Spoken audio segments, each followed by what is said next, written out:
За подобрување на стандардот и квалитетот на животот на сите пензионери, Министерството за труд и социјална политика на Македонија продолжува со бесплатната бањско-климатска рекреација и бесплатниот викенд во едно од 4 туристички места во Македонија. За оваа активност на Министерството и на Сојузот на пензионерите на Македонија, нејзиниот председател Гајгер Аргировски истакнува.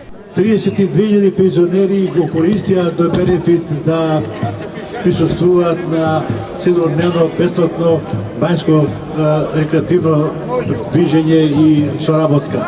И знаете што е најбитно во сето тоа? Најбитното е што се создава едно пријателство, едно другарство, една социализација меѓу пензионерите.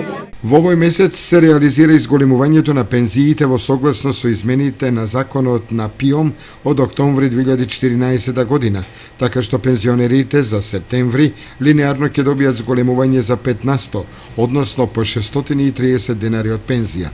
Од први овој месец веќе пензиите се зголемија за 5%.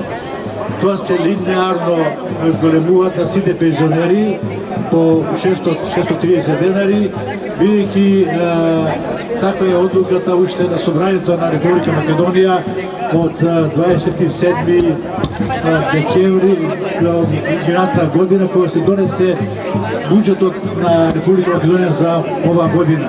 Со сегашното зголемување на пензиите, просечната пензија во Македонија достигна до 13.100 денари или над 211 евра, што е највисок просек во однос на другите земји од нашето опкружување.